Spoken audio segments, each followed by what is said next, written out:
Steve N. Allen is with us, the comedian and broadcaster, looking at the big stories of the day. Let's take a peek into the mind of Donald Trump here, Steve. Blasting Europe's illegal migration crisis upon arriving in Britain, calling it a horrible invasion and warning the continent could be lost if leaders fail to act. Let's have a listen to what the US president had to say. I will say this, they did ask me when I got off the plane, immigration, Europe has a tremendous problem, and we do too, but we've sealed our borders. We have nobody coming in, and we have hundreds of thousands of people being taken out, and the bad ones first, and I think we're doing a very good job of that. But we had, it literally registered 0 people last month. You probably saw that, nobody. And Europe has a very similar problem. I think they're going to end up in the same place. You might as well go there quicker. What I do love about Trump, Steve, is that he's not saying this stuff like in a little room in the White House. He says this in front of the person that and he doesn't care about that. And that there's not many people that can do that. Yeah, that's true. Yeah, that's awkward. You do expect some sort of aide to go, they're sitting right there. Yes, exactly. Yeah, she's next to you. But that's what we need, actually, a level of honesty. Look, I'm not a 100%. Trump guy, and yeah, it's not as if, I'm not... there's 2 types of Trump derangement syndrome, isn't there? The people who think everything he's ever done is the worst thing in the world, and people who would follow him to the death, like, no, kafefi is a word. Yes. Don't be stupid, right? Clearly, reality is somewhere in the middle, which means even if you're not a Trump person, you have to be willing to listen to things and go, yeah, of course. You know what? There are some problems with the way that they're sorting out the migration issues in America, but it should be easier for us to do it. How are they doing it better than us when we have water? If ever there should be an easier barrier to protect, it's an English Channel, isn't it? They have a land border, the width ways, the fat way, between them and some other countries. That's a difficult bit, isn't it? But if this was a scene in the thick of it, you'd have somebody with a flip chart going, no, but there's water. Yeah. It's literally water. Look, literally around your whole technology. Country. Yeah. They've got floating technology. There'd be a whole line written about... You've got water around your whole country. And Trump, he certainly seems to have partially solved the problem in America. Hardly anybody wants to cross their borders now because they think they're going to get locked up, 40,000 people in jail.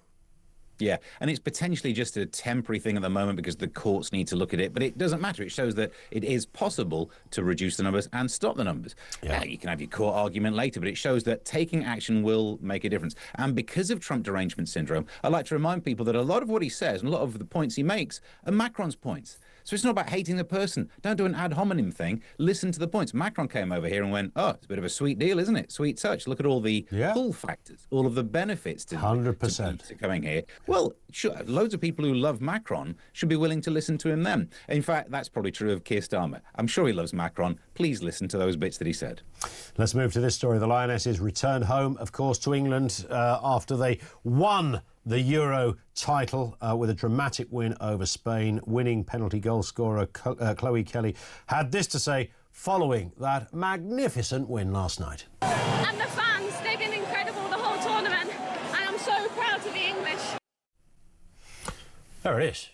It's a very brief clip, but she was so proud to be English, and it was a moment. And whether anybody's into football or not into football, there was something rather, just delightful, and I just thought it was incredible. The penalty shootout at the end was proper drama, right? Yeah, but she said she's proud to be English. So I'm just being told she's been cancelled. Oh, never going to work again.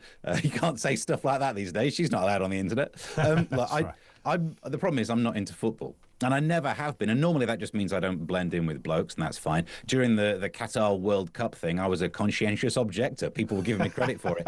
But now women's football, apparently I'm a misogynist. It's very difficult to know which side of the fence I'm on this. I'm happy that football's come home. I guess it came home during on the well-lit routes and then had to call someone to say that it got home. What with it being women's football? Great. It is. It's a thing to celebrate, a moment that the nation enjoyed.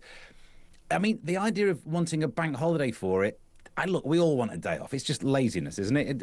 We want a bank holiday without a royal having to die because then you can't really enjoy it. You've got to be all somber. But maybe just get back to work. It's just a sports thing. If you do it for football, you've got to do it for men's football if they ever win anything, so we don't need to worry about that. You've got to do it for all the other sports. Rugby people would be all upset about it as well. I don't know, man. It just feels like this is a slippery slope to not helping our economy at all.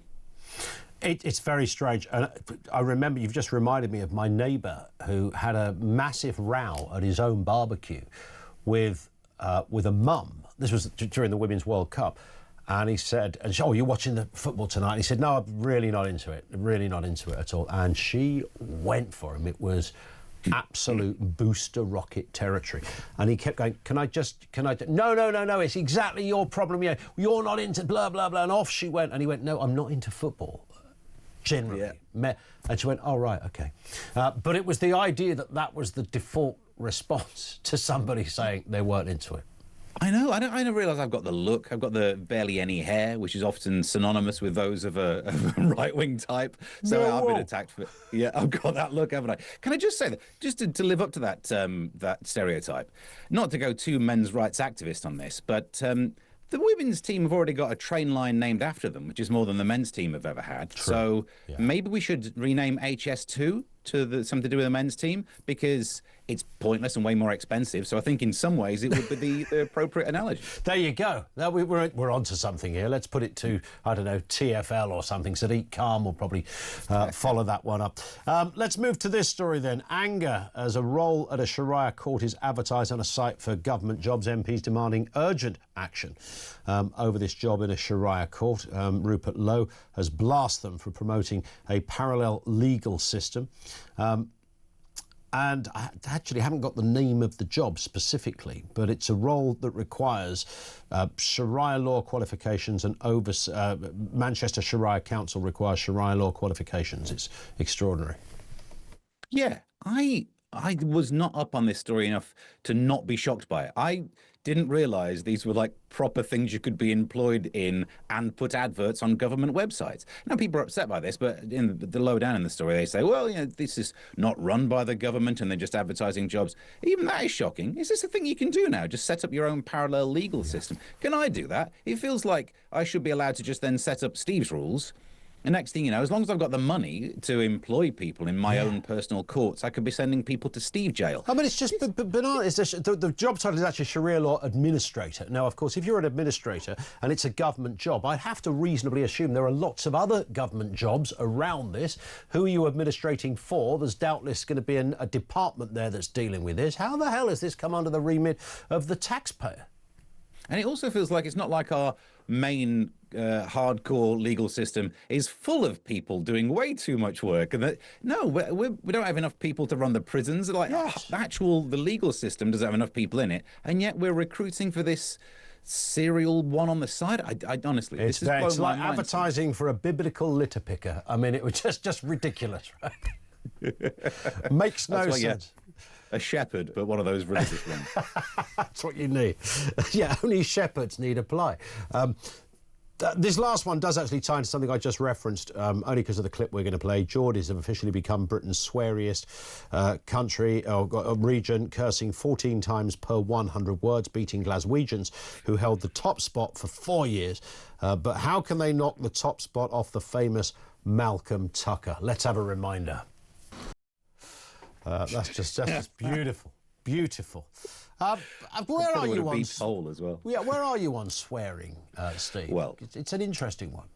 Yeah, I do enjoy it, and it's fun, isn't it? And not the simple, just like, oh, I know this swear word, I'll say it. A lot of times it's people having buffer words while they're thinking, instead of like posh people going, we working class types throw in a swear word. It keeps it fresh, but it gives you time to think. I very much enjoy the more creative stuff, like in that clip, where you can really go to town. You've got the building blocks, you've got the stickle brick of swears, and you put it together into a beautiful erection.